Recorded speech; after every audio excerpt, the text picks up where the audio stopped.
Catherine Ponder is the Grand Marshal of the Prosperity Parade. Her affirmations have been touching people for over 60 years. I created a 30-minute meditation of some of her best affirmations so you can impress them into your subconscious mind easily and in a meditative way. Check it out at hightimelinebooks.com. Hey, it's Thursday, October 24th. Oh, it's getting close. Got a big birthday coming up. Well, we'll talk about that next week. Hey, everybody, Thomas Miller on the Fun Astrology Podcast. We're going to be short today. We've taken quite a bit of your time the last couple of episodes, but we can wrap it up all the way through the weekend. Today already, the moon has roared its way into Leo. That happened at 1:20 this morning, Eastern Time. So that gives us all day today, all day tomorrow, and Saturday morning to feel bold and confident and powerful and strong. And on the shadow side of that, obviously, watch out for the egocentricity that could accompany it as well. Then following the moon on around through the weekend, Saturday morning, 11:45 Eastern, the moon enters Virgo. How many of you have been putting off that yard project or cleaning out the garage until the weather got cooler? Well, perfect time to organize the garage this weekend. And get this, we talked about on Tuesday, we talked about looking at the chart and seeing all those aspects in the middle of everything. Still a lot more positive. The count now is 12 trines and sextiles to 5 squares or oppositions. 12 to 5 positive. And one of those positive aspects happens at 8:15 this evening, Mars sextiles retrograde Uranus. Are you an astrologer? Do you have an astrology practice? Would you like to start astrology? Well, there's your supportive energy right there because Uranus rules astrology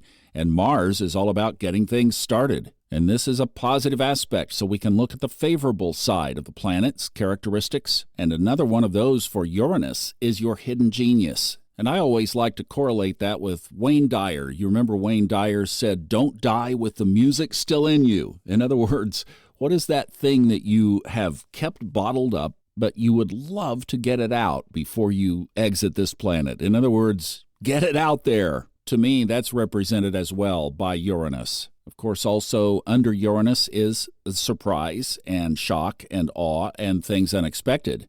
But this is in a very favorable aspect. So not only do we have the sextile to Mars, we also have a trine up to Pluto. And see, there's the Mars-Pluto thing again, this time in a positive way. And it literally is on the other side of that line connecting Pluto and Mars. So it offsets that grand cross that we talked about on Wednesday. So with Pluto and Mars, here's a tense aspect, that grand cross, that square to the sun. And then here's a positive with a sextile and a trine to Uranus. And by the way, I have to do this as an audiobook narrator, working on Ray Merriman's 2025 forecast book now and back in this space. How do you pronounce the word Uranus? Well, as an audiobook narrator, I use two sources, Merriam-Webster Dictionary and then dictionary.com, which is based on the Random House Dictionary. So a lot of astrologers say Uranus. Well, when I started narrating Steve Forrest's The Elements series, and there it was in the first book that we did, the Book of Fire, how am I going to say it? Because Steve says it, Uranus. Well, what I did is I went to dictionary.com and got this. Uranus. Then I went to Merriam-Webster and got this. Uranus. But Merriam-Webster had a secondary pronunciation. Uranus. Then I looked at how astronomers and academia pronounce it, and it seems to be Uranus. So that's what I did.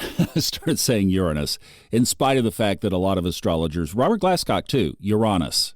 So certainly if you pronounce it any one of those three, you're in a good zone. If you know of Noel Teal and his work, Noel Teal was an opera singer in Manhattan, and in his big booming baritone voice, he would say Uranus, and he would say Uranus reminds him of bzzzt.